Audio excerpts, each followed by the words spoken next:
Perhatian! Konten ini mengandung konsep esensi ilahiyah yang membutuhkan aspek pemahaman mendalam, yang kemungkinan hanya dapat diakses dengan keterbukaan hati dan pikiran, untuk mencapai tingkat pencerahan dan kesadaran yang lebih tinggi. Assalamualaikum Pak Hajim. Waalaikumsalam warahmatullahi wabarakatuh. Rahayu nggih. Rahayu. Matur suwun, terima kasih saya aturkan kepada Pak Hajim. Ini suatu kehormatan bisa bertemu bertatapan langsung ini dengan Pak Hajim ini. Oke. Berawal dari rasa keprihatinan kita sebagai orang Nusantara, orang Indonesia, khususnya orang Jawa ya. Yang mana kan seringkali itu ajaran Jawa sering mungkin disalah tafsiri oleh beberapa orang atau kelompok lain gitu. Saya ingin dalam kali ini saya ingin Pak Hajim membedah tentang ajaran Jawa. Mungkin untuk yang sesi pertama mungkin bisa dijelaskan dulu dari aksara Jawa dulu. Saya ingin tahu sejarahnya gimana. Aksara Jawa itu katanya konon dari ini, dari sana gitu. Monggo Pak Hajim minta pencerahannya.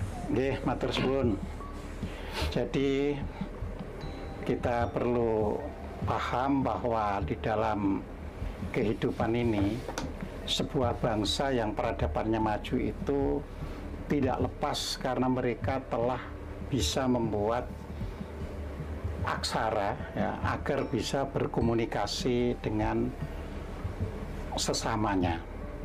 Ya, dengan aksara itulah manusia bisa mengungkapkan apa-apa yang dikatakan itu bisa diawetkan melalui penulisan-penulisan.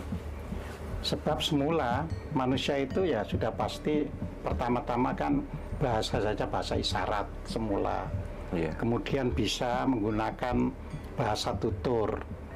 Tapi dalam perkembangannya manusia ingin agar yang dituturkan itu bisa diingat seperti apa yang dikatakan. Nah, maka manusia berusaha membuat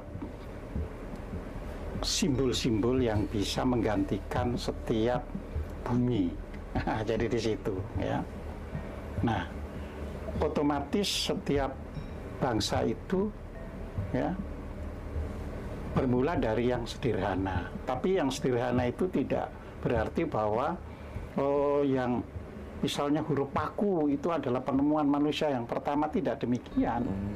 Itu berarti huruf paku kan dikenal sebagai huruf hieroglif itu kan bangsa Mesir. Boleh jadi memang bangsa Mesir ya untuk memudahkan ingatannya dengan cara itu. Nah, terus kita dianggap membuat aksara itu meniru India, ya kan? Iya, betul.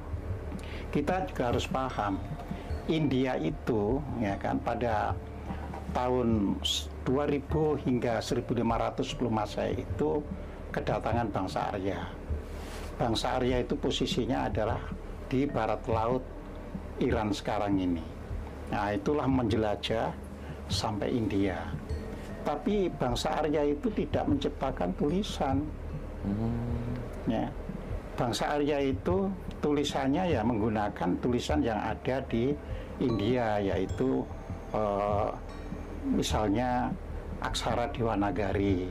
Ya, kelak aksara Dewanagari itu dipakai untuk menulis bahasa Sanskerta. Nah, lalu orang saling memperdebatkan mana yang lebih dulu. Ya kan, antara ya bahasa yang di India atau yang ada pada kita di Jawa ya. Ya Jawa ya. Ya kita juga tahu bahwa di Nusantara ini aksara itu banyak Pak. Ada aksara Aceh, ada aksara Batak, ada aksara Lebong, ya ada aksara Lampung, ya ada aksara Sunda. Walaupun belakangan orang-orang Sunda juga menggunakan aksara Jawa ya. Tapi untuk orang Jawa dan orang Bali sampai Lombok itu menggunakan carakan. Jadi kita sebut bukan dalam bunyi aksara Jawa tapi carakan. Karena kita membacanya Hono Coroko. Nah, jadi seperti itu. Nah, di Sulawesi, Bugis ada aksaranya. Nah, hanya bangsa-bangsa yang tetap berada di pedalaman biasanya tidak memiliki aksara seperti orang Dayak, karena itu kan betul-betul di dalam, ya, jadi tidak terlalu bersentuhan dengan dunia luar. Nah, kalau kita lihat di dalam kajian-kajian para akademisi, ya, yang ahli bahasa, kita biasanya diturunkan dari bahasa Palawa, dari aksara Palawa. Aksara Palawa, terus sebagian masuk ke Jawa, ke India, sebagian masuk ke kita. Nah, ini kan kajian, bukan pembuktian. Bukan pembuktian. Jadi kalau pembuktian itu ya harus dilihat di aksara-aksara yang sudah diprasastikan. Ya, misalnya ada yang menemukan prasasti di Alaska Tangga, Ketonggo. Ya, yang di Madiun itu. Itu diteras sekitar 911 itu ada prasasti di situ. Tidak berarti kan kalau 911 sebelum Masehi, ini bukan 911 Masehi, tapi sebelum Masehi. Ya. Tidak berarti kalau itu dinyatakan 911 sebelum Masehi berarti baru ada aksara itu. Itu kan namanya prasasti, itu kan berarti aksaranya sudah ada lebih dulu. Ya, nah, itulah ada yang menelusuri, ternyata aksara Jawa itu juga bentuknya atau fontnya itu berkembang dari yang sangat sederhana itu dalam kotak-kotak begitu, ya. Terus nanti dari kotak ini akhirnya disempurnakan sehingga bisa tidak seperti Ho yang sekarang misalnya, tapi sudah mulai mengarah yang lebih bisa dibaca dengan enak. Jadi seperti itu berkembang terus. Sehingga ada teman yang ngoleksi font Jawa itu sampai punya 50 font. 50 jenis font, model. Dapat dibayangkan itu, ya. Jadi dia itu seorang peneliti. Jadi menunjukkan ke saya, setiap meninjau prasasti belum tentu apa ini modelnya sama. Jadi dia cek, oh ini yang masuk ini, jadi seperti itu. Tapi tetap sama Hono Coroko. Nah, tapi modelnya saja. Kalau punyanya tidak ada perubahan? Nggak ada perubahan. Tetap Hono Coroko, tetap Solo. Iya. Hanya saja nanti di Bali, karena orang Bali itu tidak bisa mengatakan to, ya kan? Maka tidak ada, tonya tidak ada, artinya tidak dipakai. Nah, jadi seperti itu. Terus juga do sama do, ya kan? Itu salah satunya tidak dipakai. Nah, di Jawa kan to, do itu dipakai semuanya. Nah, kita tidak begitu saja mengatakan kita turunan yang lain. Mengapa? Karena aksara Jawa itu, ya, itu berupa bait, ya, yang memiliki arti, ya. Jadi yang sudah kita pahami, baris pertama itu Hono Coroko, tentu saja kalau orang Sunda ya membacanya menjadi A, Hanacaraka, itu hanya masalah pembunyian, pembacaan, ya. Banyumas Kebumen pakai A juga. Banyumas A, misalnya orang Jawa Tengah sama Jawa Timur pakai O, ya. Tapi nanti Madura kan A lagi. Ya, Bali juga A. Jadi seperti itu, ya. Jadi di sini kita harus paham itu tidak mengubah huruf itu sendiri, ya, dan maknanya, ya. Betul. Jadi di situ. Nah, tetapi kita sejak tahun berapa yang di sekolahan itu diajarkan nulis aksara Jawa, itu pemaknaannya itu buatan Belanda. Nah, itu yang diberikan, diajarkan kepada kita, ya. Hanacaraka, Hono Coroko, ya, diterjemahkan ada utusan, ya. Kemudian baris keduanya Doto Sowolo, ya. Doto Sowolo ini diterjemahkan sama-sama bertikai, ya. kan nanti ada cerita yang itu rebutan keris itu ya Duro Sambodo itu. Duro Sambodo. Tapi yang kita bahas itu adalah pembunyiannya aksara itu. Kemudian Podo Joyonyo diartikan juga, jadi dari Doto sampai Podo itu diartikan tetap kata sama-sama jayanya, sama-sama saktinya, gitu kan. Terus Mogo Bodongo juga diartikan sama-sama matinya, menjadi batang. Nah, ini buatan Belanda. Ya, karena bahasa Jawa antara kata doto atau data, ya, kemudian podo, ya, atau pada, dan maga atau mogo atau maga ini beda arti, ya. Nah, Belanda memberikan itu tentunya diajarkan melalui, setelah kita merdeka, melalui tokoh-tokoh kita yang ngerti bahasa Jawa, tapi mereka kan takut pada Belanda, nggak berani protes. Jadi itulah yang diajarkan, sehingga aksara Jawa itu menggambarkan bahwa orang itu bertengkar dan akhirnya sama-sama matinya. Nah, terutama kalau sudah dipangku, kan gitu kan, makanya kan diberi kata pangkon. Nah, semula kita juga harus tahu pada mulanya bahasa Jawa itu aksaranya itu adalah aksara melegeno. Melegeno itu artinya nggak ada untuk huruf U, nggak ada untuk huruf I, yaitu penyempurnaan. Nggak ada konsonan vokal gitu. Nggak ada. Dan semacam ini dipakai juga, misalnya bangsa Yahudi misalkan, ya, bangsa Arab itu tidak ada AIU itu. Iya, betul. Jadi ya hanya bablas saja, bata gitu, seperti itu, ya. Jadi nggak ada I, nggak ada U. Tetapi kan sebuah bangsa itu bisa, oh ya, kalau tulisannya ini untuk menulis ini itu bisa. Makanya zaman dulu, ya, kalau kita mau nulis misalnya kacang, kacung, ya kan, ya sama. Cuma kan harus kita mengerti kalau kacung kedudukannya apa, kalau kacang itu apa. Nah, jadi seperti itu, ya. Nah, kita ini untuk peradabannya luar biasa, Pak, karena Honocoroko sampai Dotosowolo itu mengandung sampai Mogobodongo itu mengandung pengertian, ya, tujuan hidup. Nah, jadi di situ. Jadi itu kan sebuah bangsa yang luar biasa. Bagaimana menulis aksara, tapi itu merupakan, ya, perjalanan hidup manusia. Berarti dari alfa sampai omega ini? Iya.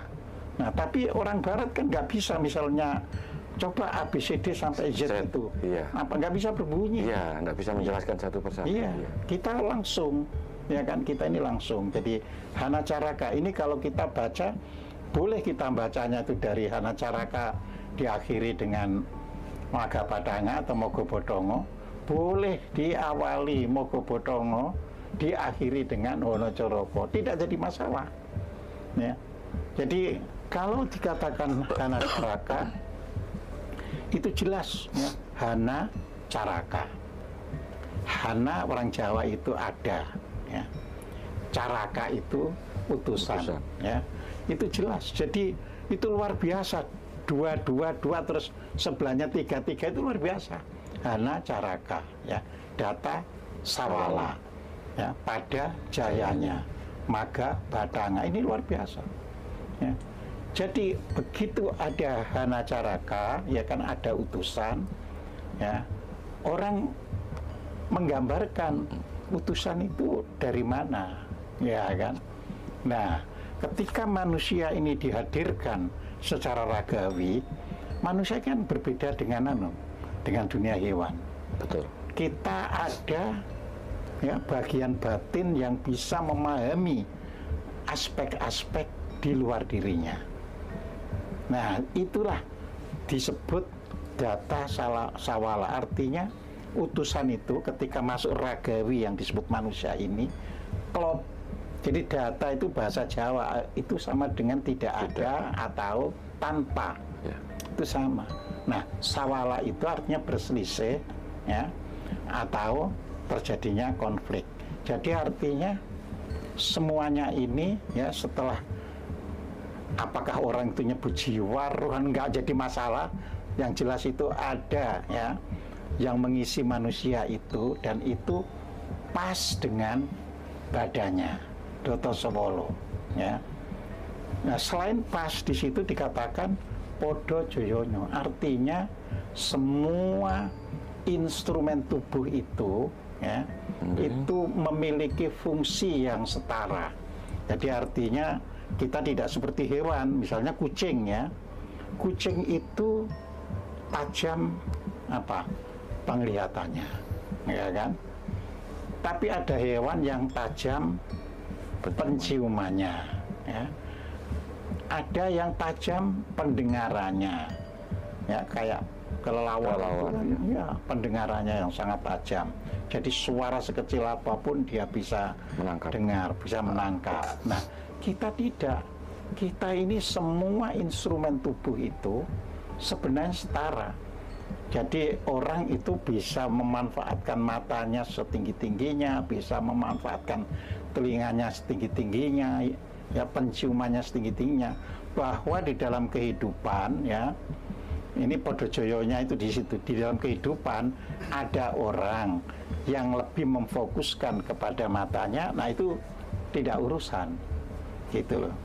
Ya, misalkan ada orang ya belajar hipnotis, itu betul-betul memfokuskan kepada matanya, sehingga matanya lah yang menjadi sangat fungsional bagi dirinya. Nah, tapi kita tahu kan, ya ini kita mohon maaf dulu kan pernah terjadi pertikaian antara orang Dayak dan orang Madura. Itu orang Dayak itu penciumannya itu sangat tajam, sehingga membedakan orang itu dari suku apa itu cukup lewat penciumannya. Nah, itu contohnya ya. Nah, orang Barat menggunakan otaknya, ya kan. Nah, padahal kita sudah diberitahu itu semua sama, tinggal kalian manfaatkan sebaik-baiknya. Jadi seharusnya kita sekarang itu bisa flashback ke Wonocoroko itu, Pak. Jadi kalau kita ingin maju kan gitu kan, ya bisa memberdayakan seluruh instrumen tubuh kita. Betul. Dengan baik. Jadi wajar kalau terus bisa bangun Borobudur, ya kan, bisa bangun Prambanan, ya. Nah, ini semua kan sejarah itu di apa ya istilahnya dirusak oleh ya penjajah. Seperti yang dikatakan oleh Jurilina, ya kan, bahwa untuk menghancurkan suatu bangsa itu, maka satu, rusaklah sejarahnya. Ya, sejarah itu harus dirusak. Yang kedua, ya, kacaukan sejarahnya. Artinya sejarahnya itu, ya, pokoknya dipalsukan di sana sini. Jadi seperti itu. Kalau dirusak, ya memang dirusak. Ya, tapi ini dipalsukan. Ya. Jadi ada namanya ini. Nah, ya kayak itu tadi, kayak Wonocoroko dikatakan dari Aji Saka, dipalsukan, tapi orang tidak tahu. Nah, Aji Saka itu siapa, siapa tuh nanti, Aji Saka itu dari India. Dari pendatang katanya. Ya pendatang, betul, ya kan, supaya kita ini terbelenggu bahwa orang Jawa itu bisanya membaca karena ada pendatang. Oh begitu. Loh iya, itu padahal tadi saya katakan tulisan Wonocoroko itu ya, itu ditemukan di Alas Ketonggo. Ya, itu tahun setelah dikonversi itu 911 sebelum Masehi.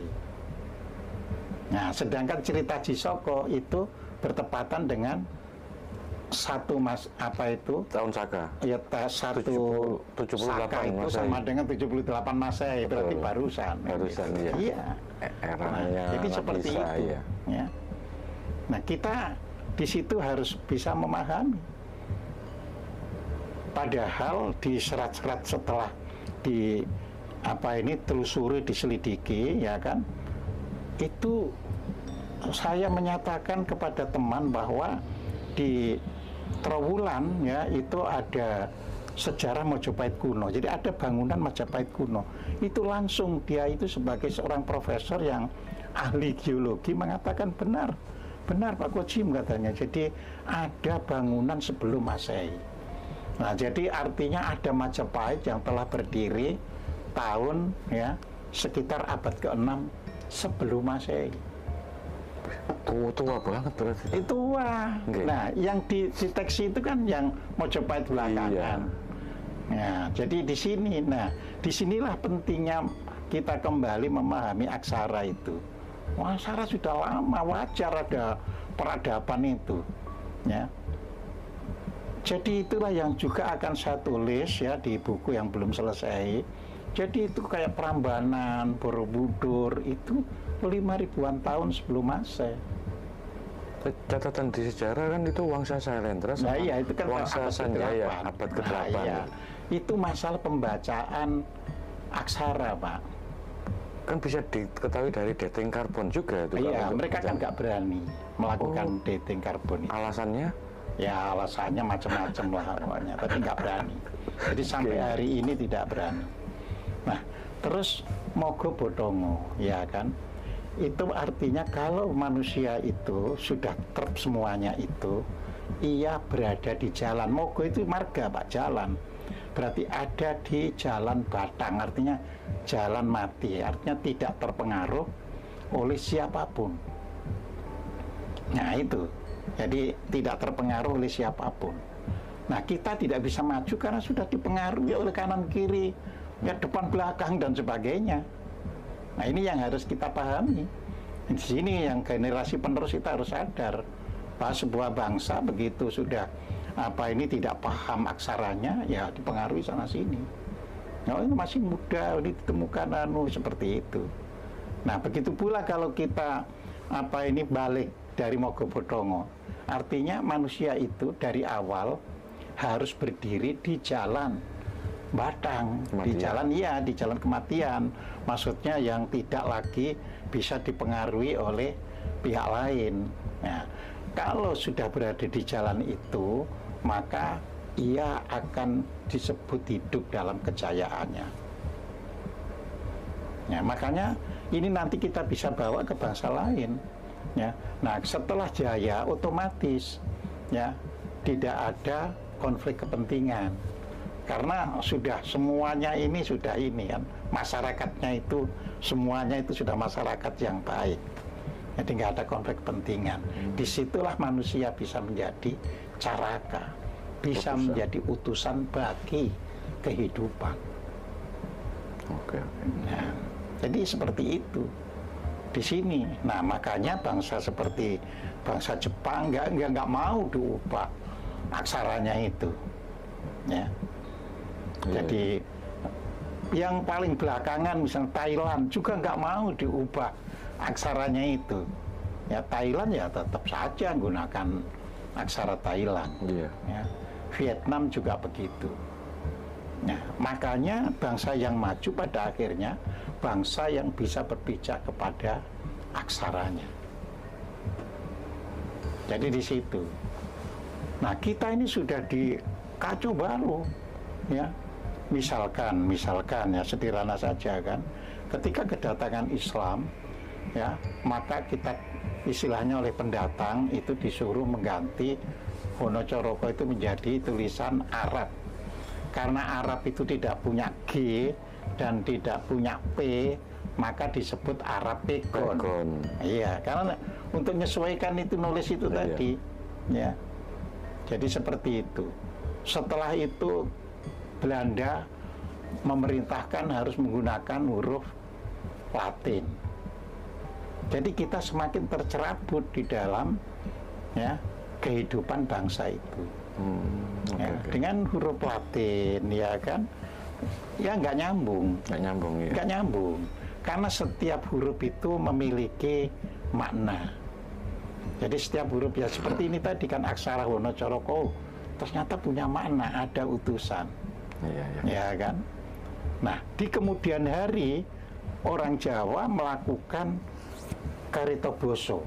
Karitoboso itu misalnya Honocoroko, Ho-nya diunerekan sendiri, no-nya diuraikan sendiri, ya. Terus co-nya diuraikan sendiri. Nah, maka saya ambilkan yang saya tulis ya dibabar di dalam buku ini, Syekh Siti Jenar Makrifat Kasunyatan jilid 1. Ini contoh Karitoboso Honocoroko, ya. Jadi di sini ho-nya itu dijabarkan dalam kalimat Hoananiro sejatine wahananing yang. Nah, jadi keberadaan kita itu sebenarnya adalah wadah bagi Tuhan semesta. Iya. Terus no-nya menjadi nadyan ora kasat moto pasti ono. Jadi Tuhan itu meskipun tidak kelihatan tapi pasti ada, ya kan? Sarming yang yakti tanceto pineso. Nah, jadi dijelaskan di situ kan bahwa apa itu di dalam kehidupan ini, ya kan, dijelaskan sama sekali, ya kan, bahwa meski tidak terlihat kan tadi pasti matanu, nah kebersatuan dengan Tuhan jelas tidak terbaca belak-belakan. Nah, jadi ini bayangkan ya, sebuah apa itu aksara tapi bisa dibuat pengajaran hidup, ya. Ini jadi lengkap. Rasakno rakete lan anggoniro kawurhono jokongsi kurang weweko. Jadi artinya Hono Coroko bisa menjadi bait kalimat untuk kehidupan. Ini hanya salah satu orang mengkaritoboso, Pak. Ya, ada yang mengatakan Hono itu ada nur, ya, macam-macam ya, yang pernah dijabarkan oleh Pak Harto itu. Beberapa tokoh spiritual pernah saya dengarkan, beliau juga ngomong hurib. Iya. Maunya itu pakai gitu. Iya, ya. Gitu. Terus jadi nur gitu, ya. Itu artinya Karitoboso, Pak. Iya. Tapi yang jelas di Karitoboso seperti apapun tetap menjadi sebuah pelajaran. Iya. Nah, itu hebatnya. Betul. Ya kan? Nah, ini kalau generasi-generasi ke depan tidak bisa apa itu memahami, ya kita tetap Indonesia ya gini-gini saja. Karena tidak ada bangsa di dunia yang bisa maju dengan budaya bangsa lain. Ini yang harus dipahami. Jadi kalau kita membahas apa itu aksara, tentu tidak lepas dari peradaban dan kebudayaannya. Itu nggak bisa. Ya. Orang misalkan pernah kan mengatakan kepada saya, lah itu orang apa ini Barat itu kan agamanya Kristen, kok bisa maju? Ya, saya jelaskan, oh tidak begitu. Ya, kalau masalah agama orang Afrika juga banyak yang beragama Kristen. Mungkin lebih dari 50% orang Afrika itu ya beragama Kristen, tapi nggak bisa maju. Ya, mengapa? Karena orang Barat itu agamanya Kristen, tetapi dalam kehidupan sehari-harinya itu menggunakan budaya bangsa Barat itu sendiri, budaya Romawi. Yaitu budaya Romawi itu senang berpetualang, terus senang meneliti, menyelidiki, yaitu yang membawa ya. Bangsa Jepang misalnya, itu dengan budaya Jepangnya kan, ya, misalnya senang sekali membuat sesuatu halus. Makanya begitu belajar dari luar misalnya membuat mobil dia bisa membuat mini dan lebih bagus seperti itu. Nah, kita kehilangan ya, karena kita langsung disuruh membaca ya, tulisan atau aksara berbahasa, sudah bahasanya Indonesia terus tulisannya Latin. Betul. Jadi di situ ya. Kembali ke Honocoroko tadi. Iya. Seperti misalnya ditafsirkan Cipto Rasa Karso itu juga berarti Karitoboso juga itu. Iya, Karitoboso. Iya. Jadi ketika setiap aksara, setiap huruf ya kan, itu diure, itu namanya Karitoboso. Iya, munculnya Karitoboso yang sangat bermacam-macam, bervariasi tadi itu kira-kira apa ya? Itu di era Jawa Madya atau masih Purwo dulu kira-kira? Bukan, di era Madyonya. Iya, di era Madyonya. Ya kan, karena kan ketika masuk apa ini pendatang-pendatang itu, maka orang-orang berusaha ya kan menunjukkan kehebatannya. Jadi di Karetoboso. Makanya dalam Karetoboso nanti ada kata atau tembung-tembung itu yang serapan, seperti misalnya ono nur. Nur kan jelas bukan bahasa kita. Bukan bahasa Jawa. Iya, padahal tadi ya utuh Honocoroko sampai Mogobodongo itu sudah memenuhi kaidah hidup gitu loh ya. Oke. Ya tapi kan orang Karetoboso tidak salah karena untuk menjelaskan kehebatannya. Jadi di situ ya. Kalau masalah penafsiran, saya kira kan memang bebas saja orang mau nafsirkan apa. Oh iya ya, bebas. saja. Karena manusia itu Pak, ya itu bisa mengalami kemajuan kalau ya ada pendekatan-pendekatan rasionalisasinya. Nah itu membutuhkan penafsiran. Betul. Ya, makanya orang yang tidak pandai menafsirkan ya nggak bisa maju. Nah bangsa Barat itu kan ya habis ditafsirkan ini, orang berikutnya nafsirkan yang lain, tidak menjadi masalah. Dan mereka penafsiran itu nanti dibuktikan lewat penelitian-penelitian, lewat upaya-upaya untuk berproduksi dan sebagainya. Jadi di situ. Pernah dulu saya ketemu seseorang yang saya anggap itu tokoh spiritual Jawa. Beliau pernah menceritakan turunnya aksara Jawa itu enggak sekaligus. Ada 20 huruf gitu. Jadi ada 4 bagian diturunkan secara terpisah. Kata beliaunya gitu. Saya sendiri ya hanya sekedar mendengarkan saja, untuk kebenaran saya juga belum tahu. Katanya beliau itu diawali dengan Anacaraka dulu, baru nanti berapa lama turun yang kedua Datasawala itu, dan itu ada tempat posisinya gitu Pak Hojim. Jadi seperti Anacaraka ada di timur, terus Datasawala itu di selatan, Datasawala di barat, dan di utara yang terakhir. Nah, ya. Saya minta pendapatnya Pak Hojim mengenai cerita seperti itu gimana Pak? Iya, sebenarnya begini. Jadi kalau turunnya seperti itu tetap tidak akan bisa dipakai menulis, Pak. Karena kan tidak ada kelengkapan. Ya. Jadi sebuah aksara itu minimal ya itu harus ditulis dengan bisa memiliki kelengkapan. Ya. Kita malah banyak yang membuang. Karena apa? Karena di dalam bahasa Jawa kuno ya kan, itu ada yang sekarang harus ditulis DH, ada yang ditulis D titik ya. Iya. Itu kan berarti sekarang nggak ada, itu artinya ada yang hilang ya. Nah terus misalnya bahasa Jawa kuno untuk api itu apui.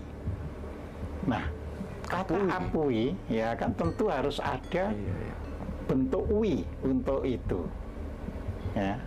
Nah jadi disinilah kalau kita lihat ya bahwa minimal itu ada aksara itu lengkap dulu, standar maksudnya standar dulu ya, bisa dipakai untuk nulis apapun.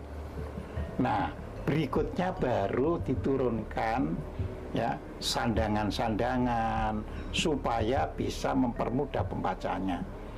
Jadi misalnya ya kan diturunkan bentuk bagaimana membedakan bunyi sama E. Iya. Nah, jadi seperti itu. Ya kan tulisannya kalau beda. Iya, tulisannya kan beda. Nah, itu memang berproses, tidak sekali orang mikir lagi.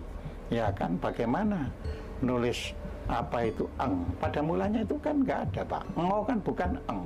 Iya. Ya kan? Ya, betul. Jadi kalau misalnya nulis kancing misalnya ya kan belakangnya ngo tetap. Kan belakangnya ngo kan jadi menyulitkan. Ya kan? Nah, maka di situ dibuatkan istilahnya sandangan-sandangan. Lalu aksaranya pun disandangi. Misalnya no ya kan dalam kalimat vokal misalnya berarti tidak dibuat no yang mematikan misalnya kayak seperti itu kan yang di bawah itu ya. Nah, jadi seperti itu. Ya, jadi disitulah proses. Nggak menjadi masalah, itu namanya penyempurnaan. Tetapi yang paling awal itu adalah standar dulu. Ya, Wonocoroko sampai Mogobodongo itu. Jadi semula mungkin ya nulis Apui ya tetap gunakan itu. Iya. Cuma terus Itu seperti bahasa Madura itu. memang begitu. Iya, bahasa Madura kan Apui ya. Apui, Iya, Apui itu api, ya. Jadi banyak tulisan-tulisan kalau kita lihat bahasa Jawa kuno itu yang ada ui, Iya, ya, iya. ada apa itu seperti seperti ada nyenya itu, ya kan banyak. Ya semula ditulis apa adanya itu, terus orang, wah supaya gampang dibuatkan sandangan-sandangan, ya kan. Terus dalam perkembangannya ada, wah lebih enak yang anu saja daripada ada uwi ada ini, dihilangi lagi, itu proses. Tapi Wonocoroko sampai Mogobodongo ya tetap. Jadi di situ. Terus sandangan utama misalnya untuk u, untuk i, ya itu tetap, ya kan. Nah kemungkinan yang terakhir itu ya pangkon itu. Jadi makan, ya kan, supaya membedakan dengan makanan, biar mati ya, biar dimatikan. Nah, itu boleh disempurnakan, Pak. Daripada misalnya di pangkon dan sebagainya, ya, kayak model orang Jepang misalnya, oh daripada begitu, misalnya dicelup sedikit, seperti koma. Iya, jadi bangsa yang maju itu bukan, daripada gini dibuang aja ganti tulisan Latin, enggak, ya. Coba bayangkan ketika kita merdeka, berapa banyak orang bisa membaca tulisan Latin, terus berapa banyak orang bisa membaca Wonocoroko. Ya pasti yang bisa membaca tulisan Latin itu hanya sedikit yang bekerja pada Belanda saja. Yang tidak bekerja pada Belanda ya nggak bisa, pasti bacanya Wonocoroko. Sehingga ketika kita merdeka terjadi proses pembelajaran pemberantasan buta huruf.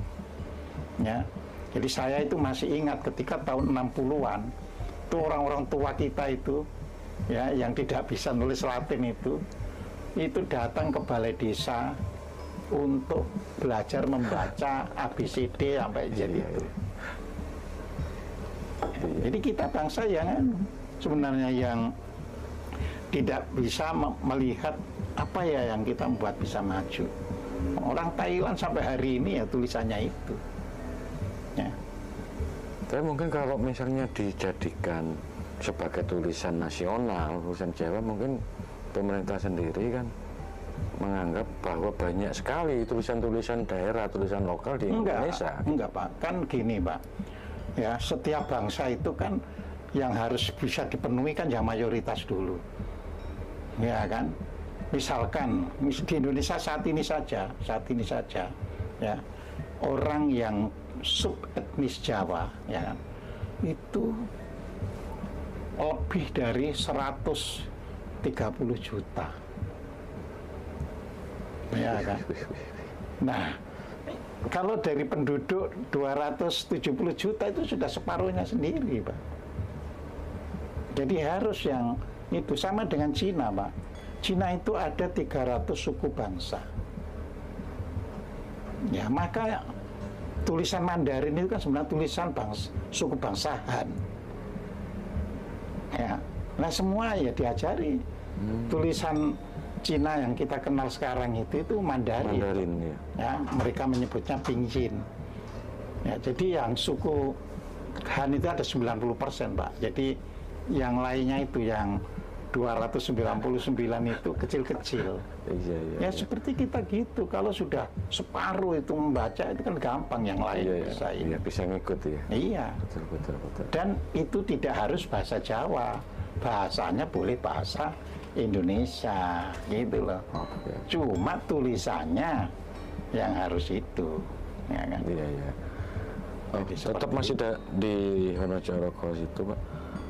Di Jawa kan banyak itu yang kita mungkin sering mendengarkan itu beberapa praktisi spiritual itu yang katanya ini bisa dipakai untuk gini, caroko sungsang, caroko wale gitu. Motobogomo kan bacanya gitu, harus diwirid berapa kali dari sini mutar ke sini gitu. Pendapatnya Pak Hocim gimana kalau? Oh iya bisa. Jadi gini kan Pak, setiap yang namanya aksara, ya, terutama aksara-aksara yang baku seperti orang Yahudi itu kan aksaranya baku, ya. Memang itu berbeda kan dengan tulisan Eropa yang ABCD tadi. Lahirnya bangsa Eropa itu budaya Romawi, Pak. Jadi budaya yang lebih material. Nah, kita ini budaya yang ada yang berkaitan dengan yang tidak kelihatan.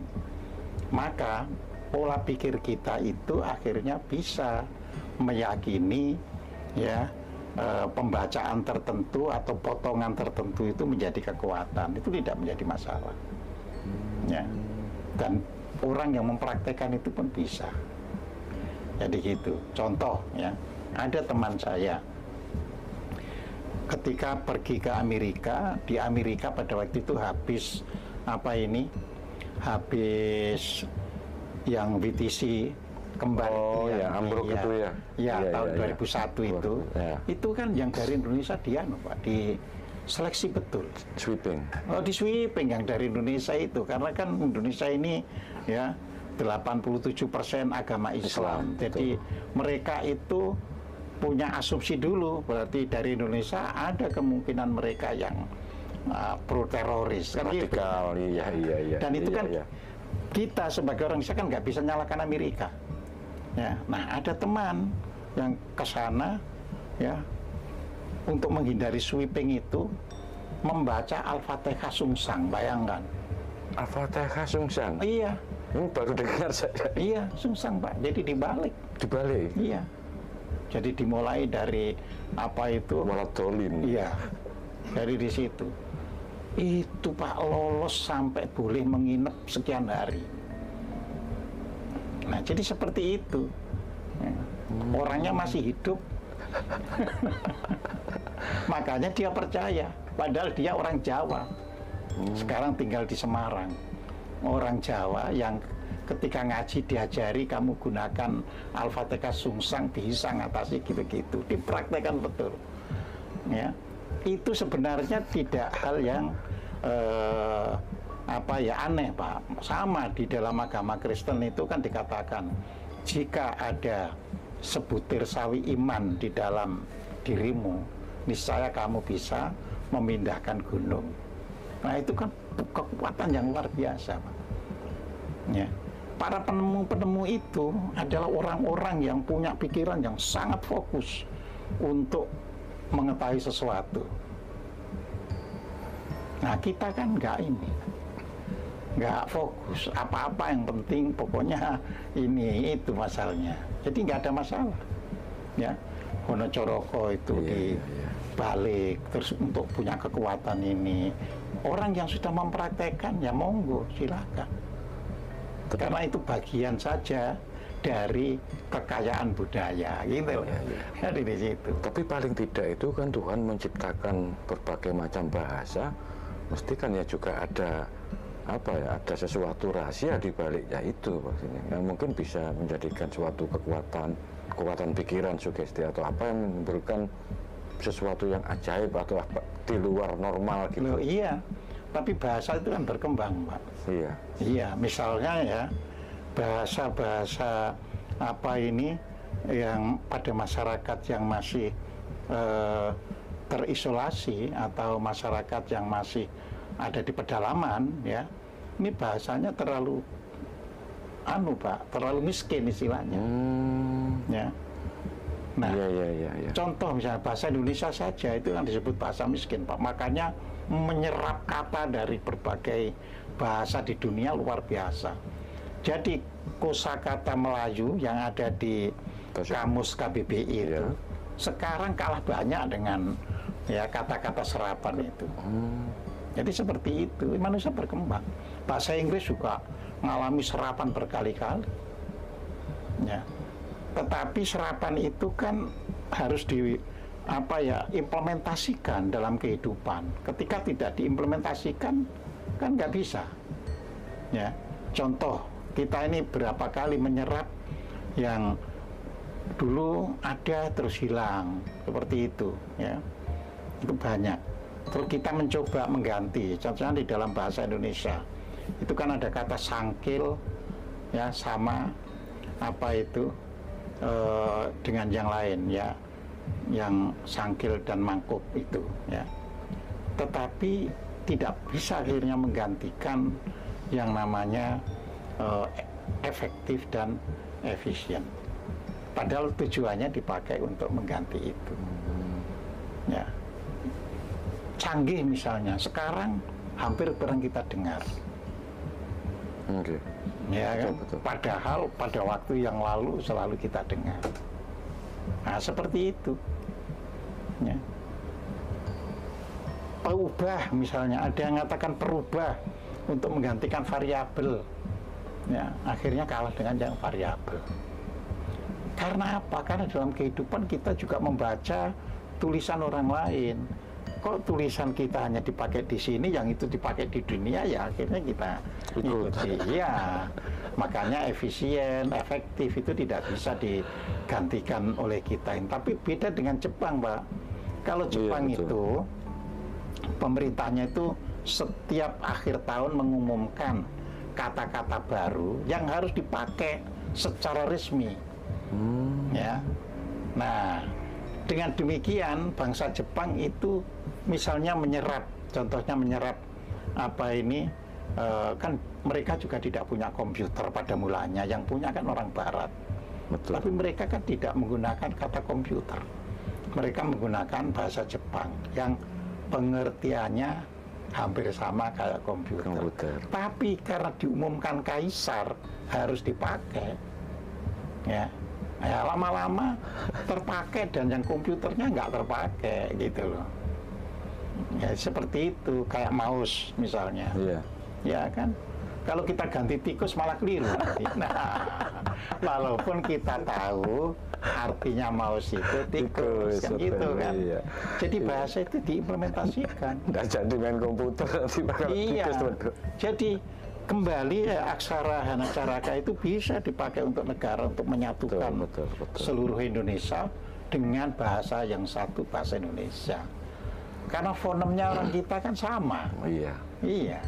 Jadi seperti itu. Terkait pemaparan yang Pak Ochim barusan jelaskan, seperti datangnya Haji Saka yang mungkin berkisar antara tahun 78 Masehi, yang sangat jauh berbeda dengan apa yang kita temukan waktu di Alas Ketonggo. Iya.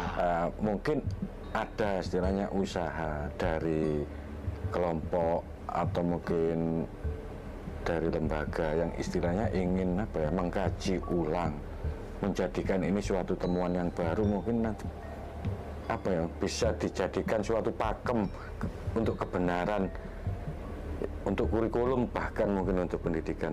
Gimana Pak Ochim? Ya, secara swasta istilahnya, bukan secara negara, banyak teman-teman yang melakukan penelitian. Tidak resmi ini berarti independen. Oh, independen. Iya. Ya. Mengapa? Karena kalau diangkat untuk ke lewat negara, ditolak oleh dunia. Contoh misalnya, ada kan yang namanya Pak Ali Akbar itu yang menyusun penelitian Gunung Padang.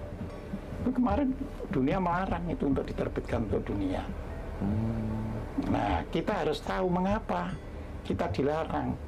Karena kita itu menggunakan uang utangan.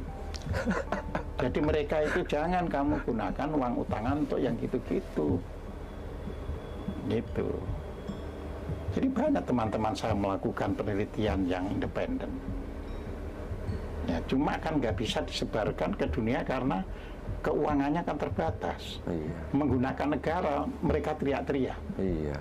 Nah, jadi seperti itu. Kalau swasta memang iya, makanya kendala-kendala masalah keuangan, pemodalan ya. Saya sering di dalam seminar saya katakan, bangsa ini harus berani mulai tidak utang. Jadi mulai bagaimana memproduksi, ya, semua berasal dari kekayaan negeri ini untuk melunasi utang, yang berikutnya tidak berutang. Jadi seperti itu. Oke, terima kasih Pak Ochim. Mungkin kita break dulu.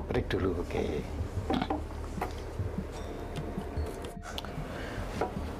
Oke Pak Husin, saya lanjutkan ini ya, tetap terkait dengan seputar tema Jawa ini. Nah, terkait dengan tema Jawa ini kan juga yang barusan dijelaskan, dipaparkan dengan gamblang sama Pak Hojim mengenai huruf dan atau aksara Jawa. Nah, kalau untuk yang sekarang ini akan dipaparkan oleh Pak Hojim ini mengenai kitab, ya, kitab suci. Banyak memang yang tanya dari pengalaman saya pribadi itu, orang Jawa kan katanya disepelekan, kan tidak punya pakem, katanya punya ajaran, katanya punya ajaran kapitayan, ketauhidan, tapi kok katanya tidak punya kitab gitu. Nah, saya ingin minta penjelasan dan pencerahan dari Pak Hojim mengenai kitabnya orang Jawa itu apa ada gitu loh Pak. Monggo Pak. Ya, terima kasih Pak. Jadi begini, pertama-tama ya saya melakukan disclaimer ya supaya tidak disalahpahami. Iya. Jadi saya tentunya orang Jawa yang beragama Islam. Ya. Nah, ketika saya ngambil contoh-contoh, tentunya selain apa yang ada di Jawa, juga apa yang ada di dalam agama Islam. Mengapa? Karena agama Islam itu dapat dikatakan sudah dipeluk oleh ya 80% lebih orang Jawa. Ya. Ya. Bangsa Indonesia saja itu 87% bangsa Indonesia itu adalah orang Islam. Jadi makanya di sini ya namanya Islam itu datang dari Timur Tengah. Kalau saya sebut terus yang disebut itu kok ada di kitabnya orang Kristen, ada di kitabnya orang Yahudi, itu kita sama sekali tidak menggunakan kitabnya orang Kristen maupun Yahudi, tapi semata-mata itulah yang diperbincangkan di dalam kitab suci Islam. Nah, di sini agar teman-teman Kristen, ya teman-teman yang lain ya kan itu tidak terus emosi. Wah, kok itu nyinggung agama Kristen ya, supaya paham. Iya. Ya, tidak ada nyinggung agama Kristen sama sekali. Jadi yang kita bicarakan semata-mata yang itu memang ada di dalam Al-Qur'an. Lalu saya terangkan. Jadi seperti itu. Dan ketika saya menerangkan tentu saya pun menafsirkan, sebab tidak ada ajaran agama yang tidak ditafsirkan. Ya, sama-sama satu agama, lain kelompok itu beda penafsirannya. Nah, ini yang harus kita pahami. Nah, terus serapan dari bahasa Arab, ya kan? Kalau kita sendiri ya dulu nyebutnya ada serat, ya kan? Ya, serat itu bahasa sekarang ya kitab. Ya kan? Betul. Nah, kalau orang Inggris juga tidak mungkin menyebut kitab, selalu menyebut book. Ya, seperti Al-Qur'an juga tidak disebut kitab Al-Qur'an, tapi disebut tetap aja Quran book ya, jadi sebagai buku. Ya. Nah, ketika sebuah kitab itu diterima, ya, itu tidak ada semula itu terus berupa tulisan, itu tidak ada. Ya. Semuanya berupa tuturan dari orang yang menerima, entah itu disebut menerima wahyu, menerima wisek, menerima apa itu ilham dan sebagainya, tapi itu dituturkan. Ini semua artinya semua agama seperti itu. Jadi tidak ada terus dari suara berarti memang. Apanya? Untuk dapat awalnya dari suara memang kan ya. Iya, yang dari kata, bunyi-bunyian ya, tapi diterima bukan suara dalam bentuk bunyi kan, tapi suara dalam bentuk gaib. Ya. Betul. Ya, kalau kita sudah pernah ngalami sendiri itu, kadang-kadang ada suara yang kita dengar jelas sekali. Ya, iya. Terlepas dari itu siapa yang membisikkan itu. Iya. Ya, misalnya jangan jalan ke sana, ke sini saja, bukan berupa angan-angan, memang suara itu jelas sekali. Bukan pikiran, bukan angan-angan. Iya, bukan pikiran, bukan angan-angan, jelas sekali. Kita ikuti, oh ternyata di sana ada kecelakaan. Nah, seperti itu. Ya. Nah, memang tidak setiap orang sudah mampu sampai di situ. Nah, gitu loh ya. Nah, tapi ada orang-orang yang punya kemampuan mendengarkan suara yang sangat jelas, tapi mungkin kalau desibelnya gitu, wah kecil sekali ya. Pokoknya telinga nggak bisa anu lah ya, mendengar. Nggak bisa menangkap karena telinga biasa ya. Jadi seperti itu ya. Nah, semua itu dituturkan oleh orang-orang yang di kemudian hari disebut sebagai sahabat dari orang yang menerima itu dan sebagainya ya. Dan penulisan pun tidak langsung lengkap gitu tulisannya loh ya. Iya. Ya, jadi seperti misalnya gini, saya sebagai orang Islam itu belajar ya bagaimana pertama kali Al-Qur'an itu ditulis. Itu menggunakan huruf yang sangat simpel pada mulanya itu. Jadi bukan seperti orang membuka seperti Al-Qur'an sekarang ya, itu antara huruf ba, huruf ta, huruf sa sama. Iya. Iya. Sama. Nggak ada titik-titiknya ya. Iya, nggak ada titik-titiknya. Jadi ba, ta, sa dan nun itu nyekunteng semuanya begitu. Iya. Nah, di sini kan artinya di awal ya Al-Qur'an orang akan ngerti bahasanya. Sekarang kalangan cerdik pandai kan ngerti bahasanya. Oh, ini tulisan bunyinya ini, kan seperti itu ya. Nah, di kemudian hari terus akhirnya misalnya di bahasa Islam itu Umar bin Khattab itu ya ada laporan orang yang tanahnya digusur oleh Muawiyah ya, tanahnya itu digusur. Dia lapor kepada Umar ketika Umar ini menjadi khalifah. Langsung ya kan diperintahkan ya nulis bahasa Arabnya itu ditulis Iqbal. Nah, Iqbal itu artinya alif ya sama of, ba, lam ya. Ini kan belum ada titik-titiknya.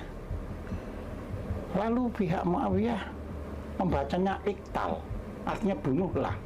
Padahal asalnya itu Iqbal, terimalah. Tapi ini Iqtal, bunuhlah. Takut ini salah apa orang kok harus dibunuh. Ngutus lagi kan, tabayun. Bukan, maksudnya terima orang itu. Walah, Iqbal ternyata bukan Iqtal.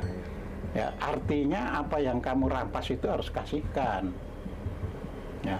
Nah, jadi seperti itu akhirnya perbaikan. Wah, ini sampai 100-an tahun loh perbaikan huruf itu. Nah, kita sekarang mandang seperti langsung jelek seperti itu loh. Ya. Iya.